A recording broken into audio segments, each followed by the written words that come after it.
because there's three things really that every successful subbie focuses on once they've got clear on their target market. Yeah. First thing is you focus, because you know you're talking to, and I presume you know what you're selling.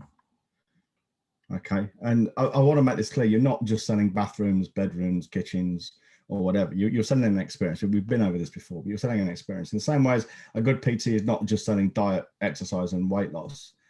A good PT is selling, you're gonna, like that guy said to you, you're gonna have better sex with your girlfriend. Good sales message, but the wrong one for you. He wasn't listening. Yeah, but not a bad sales message. I wasn't there for that. No, exactly. But what I'm saying is, the message itself, he put some thought into it, but he was not thinking. For sure, yeah. But he had got the wrong target market, wrong message to wrong person. Yeah. Say more about that in a minute. But so the three things about you're speaking to the right people, and you know what you're doing for them. You need to understand what their pain is and focus on that.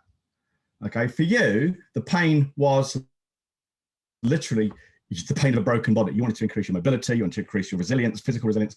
Same as me when I went to the gym down the road. I didn't want to build muscle. I can do that at home. I wanted to improve my mobility. That's what I was there for. My pain was physical and mental. I was just stiff. I mean, 30 plus years sitting at a desk takes its toll. So someone trying to sell PT or yoga to me, yoga is a good example because I've started doing that quite recently, is if they start talking to me about packing on slabs of muscle and that kind of thing, it's falling on deaf ears. I'm not interested because that's not my pain. I find putting on muscle quite easy. You want to get my attention as a PT or as a yoga teacher or anything like that, any kind of mobility kind of exercises, the way to sell to me is to say you won't ache in the mornings. You won't be stiff doing squats. You'd have better form in the gym, not heavier weights necessarily.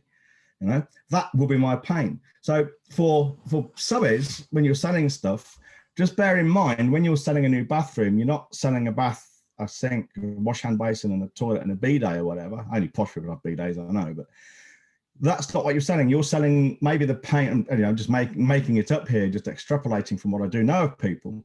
Maybe you're selling against the pain of an embarrassing avocado 1970s bathroom that your neighbors laugh at. You're ashamed of. What is it Richard Stein used to call it? House-barrassment. House-barrassment, that's the one. I mean, maybe you're selling against house-barrassment of a kitchen or a bedroom. Maybe if you're selling to a single guy, he's embarrassed to take girls back to his bedroom because it's still got fucking Dalek wallpaper or something. I don't know. But that's what you're selling to.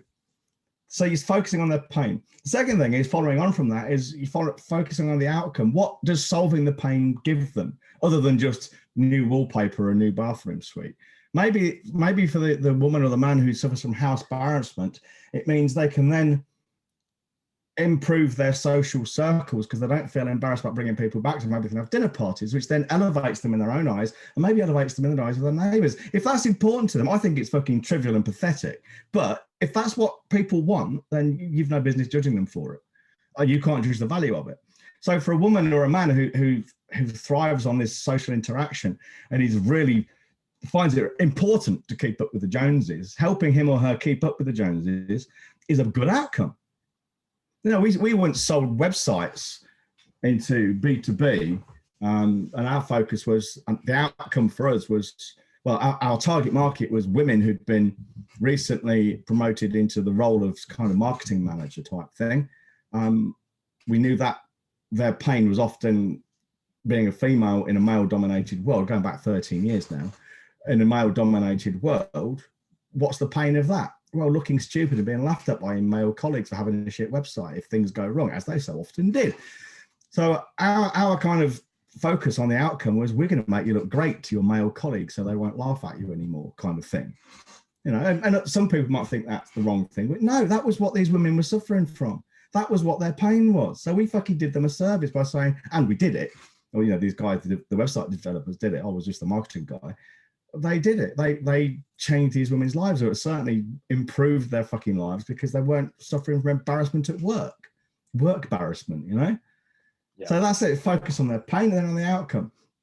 And of course, the third thing, once you know all that, you can focus on the message. Go back to the guy who was speaking to you. entirely the wrong message for you. A good message for someone else, maybe of your age in a different situation, had he fucking listened. Yeah. Now, if he'd have said to you, so Connor, what's your outcome from this? What do you want to get from this? And then you said, oh, I'd like to get stronger. You know, if he then said, well, and then what? What's that going to give you? And keep asking that question, and then what? Until you get to the point when they start talking about the intangibles. Well, I'll have a better quality of life. Oh, why is that then? Well, because I've got this autoimmune disease and it fucks up my joints, and building muscle around my joints will stabilize everything. So I'll be more active, and maybe I can look forward to getting up in the mornings more. Well, bingo. That's where you understand what your message can be, you know? When Phil, my PT and a good friend of mine, now he sells to 40-plus-year-old guys, overweight CEOs and business owners, his sales message is very simple. It's no longer about fucking packing on the muscle or getting fitter or even living longer, because no one believes they're going to die. His best sales message so far is more sex with your wife who doesn't fancy him anymore. And he gets guys on the phone telling him this. One guy recently, his wife won't even, never mind having sex with him, one guy, his wife won't even go into town with him because he's so fat and embarrassing. That's fucking fat. Now imagine that, right? If you understand that about your target market, how focused your message can be. Here's a message for overweight guys, 50 years plus, whose wives won't have sex with them. Of course, the more you narrow your message, the more you focus your message, the more you narrow your market. But just like a fucking stiletto knife or a sword or a sniper's rifle, you get more penetrating power with the same message because it's spread over a smaller area. You know, if you're selling pet supplies, you sell more if you sell specifically to dog owners or Rottweiler owners or rescued Rottweiler owners than you will if you just sell generic pet stuff. And there's nothing